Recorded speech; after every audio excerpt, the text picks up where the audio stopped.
Hi guys டைரிஸ்ல இன்னைக்கு 4 நாள் அன்னைக்கு காலையிலே எந்திரிச்சு பல்ல வலிக்கிட்டு சாப்பிட்டுட்டு போஸ்ட் ஆஃபீஸ்ல ஒரு சின்ன வேலை இருந்ததுனால அதை பார்க்க போயிருந்தேன்.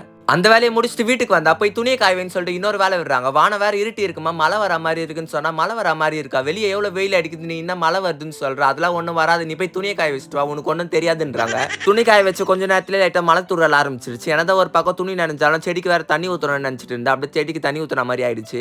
லைட்டா தான் மழை தூரிட்டு கிளைமேட்டே பார்க்க சூப்பரா இருந்தது. நானும் ஒரு பக்கம் பாட்டை கேட்டே உட்காந்துட்டேன்.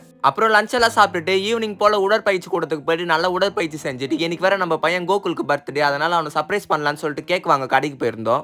அதாவது இந்த வீடியோ எடுத்ததுக்கு அடுத்த நாள் தான் பர்த்டே. அவனுக்கு 12 மணிக்கு அவன் வீட்டுக்கு போய் சர்ப்ரைஸ் பண்ணலான்னு சொல்லிட்டு கேக் வாங்க வந்தோம். அப்புறம் கேக்கெல்லாம் வாங்கிட்டு பசங்களை கூப்பிட்டுட்டு நேரா 12 மணிக்கு அவனை சர்ப்ரைஸ் பண்ணலான்னு சொல்லிட்டு அவன் வீட்டுக்கு போயிட்டான். அங்க போனதுக்கு அப்புறமா அவன் சர்ப்ரைஸ் ஆனோனோ இல்லையா, அவன் வீட்டுல இருக்க எல்லாரும் எழுப்பி விட்டு எந்திரிச்சு உட்கார வச்சிட்டோம். நாங்க போனதும் கோகுலோட அக்கா பையனும் எந்திரிச்சு விளையாட ஆரம்பிச்சிட்டான். அவன் பேர் கிருத்திக். டான்ஸ் எல்லாம் பயங்கரமா ஆடுறான். எல்லாம் அவங்க மாமா மோட்டிவேஷன் தான். இந்த கோகுல் பையன் இப்பவே அவனுக்கு எடுத்து வச்சிருக்கான். அப்புறமா கேக்ல வேற பெங்களூர் பேபின்னு எழுதி இருந்தோம். பெங்களூர் பேபி யாருன்னு தெரியணும்னா சொல்லுங்க, சீக்கிரமா ரிவீல் பண்ணலாம். அவங்க வீட்டுல வேற என்னடா நடக்குது இங்க, யாரா பெங்களூர் பேபின்னு சொல்லிட்டு கேட்க ஆரம்பிச்சிட்டாங்க. வந்ததுக்கு எனக்கு ஒரு மாதிரி திருப்தி ஆயிடுச்சு. கேக்லாம் கட் பண்ணி சாப்பிட்டு இந்த கோகுல் பையன் வேற கிருத்திக் மூஞ்சில பூசிட்டான். அதுக்கப்புறமா நானும் அவனை டாக் டீம் போட்டு அவங்க மாமாவுக்கு நலங்கு வச்சுட்டோம். அவங்க மாமா மூஞ்சில பூசினோடனே பையனுக்கு ஒரே சிரிப்பு தான். இந்த கோகுலோட லைஃப் டைம் ட்ரீமே பாத்தீங்கன்னா நல்ல ஒரு ஐடி கம்பெனில சேர்ந்து வேலை பார்க்கணும்ன்றது தான். அதுவும் முக்கியமா பெங்களூர்ல இருக்க ஐடி கம்பெனில தான் சேர்ந்து நான் வேலை பார்த்தா பாப்பேன்னு சொல்லிட்டு துடியா துடிச்சிட்டு இருக்கான்.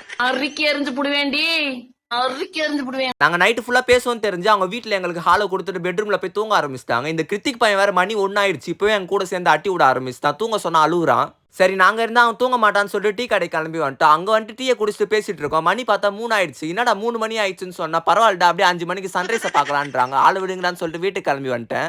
மறக்காம ஃபாலோ சர்ப்ரைஸ்லாம் பண்ணிட்டு வீடியோக்கு லைக் போட்டுருங்க. நாளைக்கு பார்க்கலாம்.